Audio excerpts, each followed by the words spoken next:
ఈ రోజు ఈ వీడియోలో ఏ మైన్ క్రాఫ్ట్ మూవీ అనే సినిమా గురించి మాట్లాడుకుందాం. జేసన్ మోమోవా, జాక్ బ్లాక్ లీడ్స్ గా జైరెడ్ హెస్ డైరెక్షన్ లో వచ్చిన ఫ్యాంటసీ అడ్వెంచర్ మూవీ ఇది. ఈ సినిమా స్టోరీ ఏంటి, దీని మీద నా ఒపీనియన్ ఏంటి అనేది ఇప్పుడు తెలుసుకుందాం పదండి. ముందుగా ఈ సినిమా స్టోరీ ఏంటంటే, ఈ సినిమాలో మన హీరో స్టీవ్ కి చిన్నప్పటి నుంచి మైన్స్ లో పనిచేయాలని కోరిక. కానీ కొన్ని కారణాల వల్ల అది కలగానే మిగిలిపోద్ది.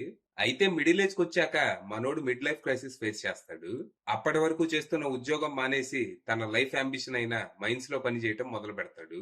అయితే అనుకోకుండా ఓ రోజు తనకి ఆ మైన్స్ లో ఒక బ్లూ ఆర్బ్ దొరుకుతది. దాని ద్వారా ఓవర్ వరల్డ్ అనే మ్యాజికల్ ప్లేస్ కి పోర్టల్ ఓపెన్ అవుద్ది. ఆ ప్రపంచంలో క్రియేటివిటీకి లిమిట్ ఉండదు. మనకి ఏం కావాలంటే అది క్రియేట్ చేయొచ్చు. దాంతో స్టీవ్ భూమిని వదిలేసి ఓవర్ వరల్డ్ లోనే సెటిల్ అయిపోతాడు. కానీ కొన్నాళ్లకి ఈ ప్రపంచాన్ని ఆక్రమించుకోవటానికి పిగ్లిన్స్ అనే పందుల సైన్యం వస్తది. కనపడ్డ ప్రపంచాన్నల్లా ఆక్రమించుకొని నాశనం చేయటమే ఈ పందుల పని. ఈ విషయం తెలిసి స్టీవ్ ఓవర్ వరల్డ్ కి భూమికి వెళ్లే పోర్టల్ ని క్లోజ్ చేసి ఆ బ్లూ ఆర్బ్ ని దాచిపెడతాడు. ఈ ప్రాసెస్ లో మనోడు ఆ పందులకి దొరికిపోయి వాళ్ళ దగ్గర ప్రిజనర్ అవుతాడు. అలా 20-25 సంవత్సరాలు గడుస్తాయి. మళ్ళీ ఇన్నాళ్లకి ఓవర్ వరల్డ్ కి పోర్టల్ ఓపెన్ చేసి ఓ నలుగురు మనుషులు వస్తారు.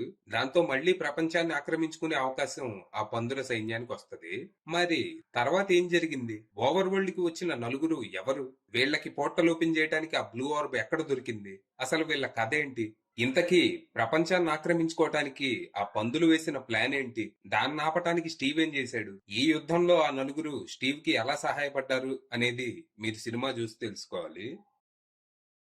ఇక ఈ సినిమా నాకైతే పెద్దగా నచ్చలేదు. విజువల్స్ అయితే నోరెళ్లబెట్టి చూసేలా అద్భుతంగా అయితే ఉన్నాయి, గానీ సినిమా మాత్రం బాగా బోరు కొట్టింది. Uninteresting characters, flat narration, terrible jokes తో one of the most boring adventure అనిపించింది. ఈ సినిమా ఎలా ఉండబోతోంది అనేది మనకి ఫస్ట్ 10 నిమిషాల్లోనే క్లారిటీ వచ్చేస్తది. లాజిక్స్ వెతకకుండా తిక్క తిక్కగా ఉండే ఓ క్రేజీ అడ్వెంచర్ కి మనల్ని ముందే ప్రిపేర్ చేస్తారు. కానీ మనం ఆ అడ్వెంచర్ ని ఎంజాయ్ చేయాలంటే మనం ట్రావెల్ చేసే క్యారెక్టర్స్ ఇంట్రెస్టింగ్ గా ఉండాలి, మనం వాళ్ళకి కనెక్ట్ అవ్వాలి. కానీ ఇక్కడ తెర మీద కనపడే ఏ క్యారెక్టర్ ఇంట్రెస్టింగ్ గా ఉండదు. ఆ క్యారెక్టర్స్ లో యాక్టర్స్ పర్ఫార్మెన్స్ కూడా ఏదో ఓవర్ యాక్టింగ్ లా ఉంటది. అంటే ఇందులో రైటింగ్ బాగా వీక్ ఉంది. ప్రతి జోకు ఫ్లాట్ గా, ఫోర్స్డ్ గా అనిపిస్తాయి. ఆ అన్ఫనీ జోక్స్ తోనే మనల్ని నవ్వించాలని ప్రతి ఒక్కరూ విశ్వ ప్రయత్నాలు చేస్తారు. ఏది ల్యాండ్ అవ్వదు. కానీ వాళ్ళు మాత్రం పట్టు వదలని విక్రమార్కుల్లాగా ప్రయత్నిస్తూనే ఉంటారు. దీని వల్ల మనం ఏ దశలో కూడా ఆ క్యారెక్టర్స్ కి గానీ, వాళ్ళు చేసే అడ్వెంచర్ కి గానీ కనెక్ట్ కాము.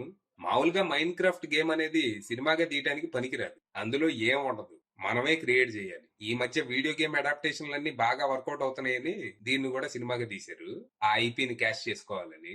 అయితే ఈ సినిమాని మేకర్స్ సీరియస్ గా తీసుకొని ఏం చేయలేదు. సిల్లీ ప్లాట్ ని సెల్ఫ్ అవేర్ పిచ్ లోనే ప్రెజెంట్ చేస్తారు. ఎంత సెల్ఫ్ అవేర్ అయినా హ్యూమర్ వర్కౌట్ అవ్వకపోతే అది విరక్తే తెప్పిస్తుంది. ఫైనల్ గా చెప్పేది ఏంటంటే, విజువల్స్ కోసం అయితే ఖచ్చితంగా ఈ సినిమాని ఒకసారి చూడొచ్చు.